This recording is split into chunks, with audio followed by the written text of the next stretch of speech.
नारद जी को आज बड़ा अभिमान हुआ है कि मुझसे बड़ा कोई भगत नहीं है।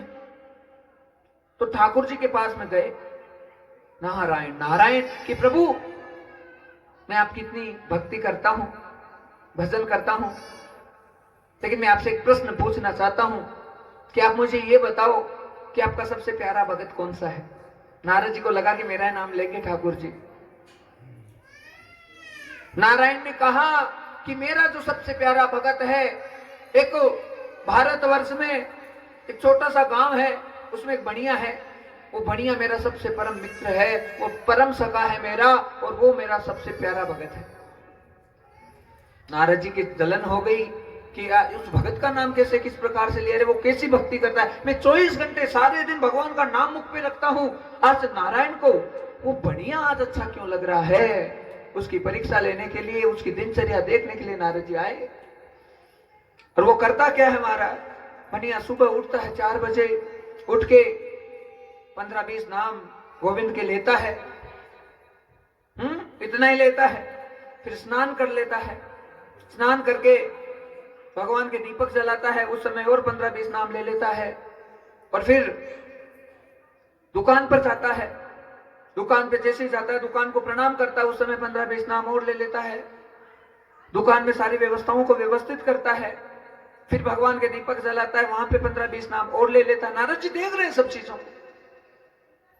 फिर बैठ जाता है ग्राहकों के इंतजार में, ग्राहक आते हैं, उनका निपटारा करता है। और जैसे दोपहर का समय होता है तो भोजन के लिए बैठता है, गोपाल को याद करता है, 15-20 नाम उस समय ले लेता है। शाम का समय होता है, दिया बत्ती का टाइम होता है, तो उस समय 5-10 नाम और ले लेता है। दुकान बढ़ाने का समय हो तो 10-15 नाम और ले लिए। दुकान को प्रणाम करके घर पे आ गया, हाथ पांव मुंह धोए, भोजन पे बैठा तो 15-20 नाम और ले लिए। और रात को जैसे ही शयन के लिए गया तो 10-15 नाम और ले लेता है।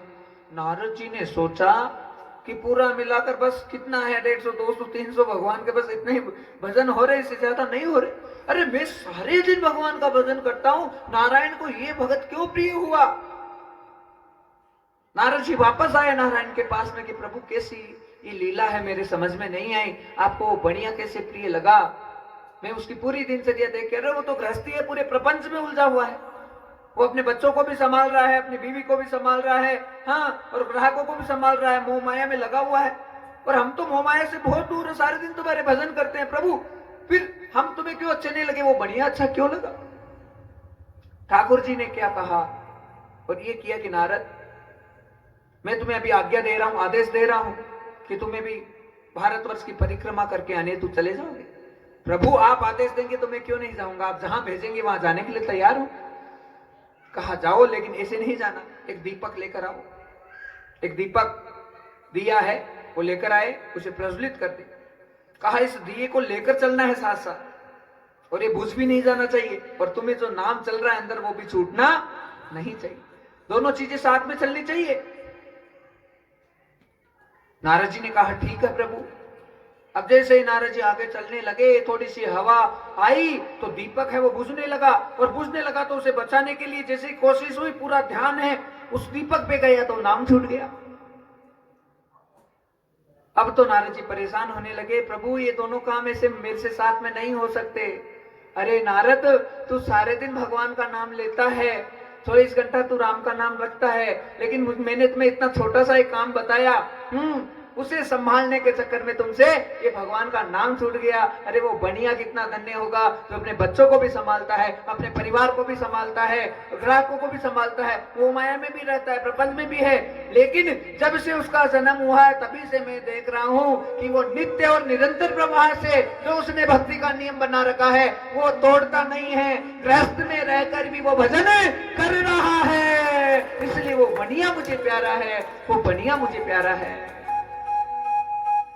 कितनी सुंदर बात कह दी महाराज प्रभु ने।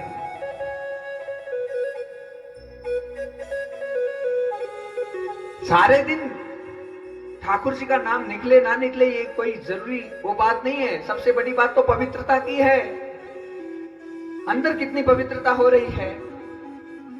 हाँ, भगवान ने गृहस्थ जीवन को सबसे श्रेष्ठ बता दिया इस प्रसंग के माध्यम से।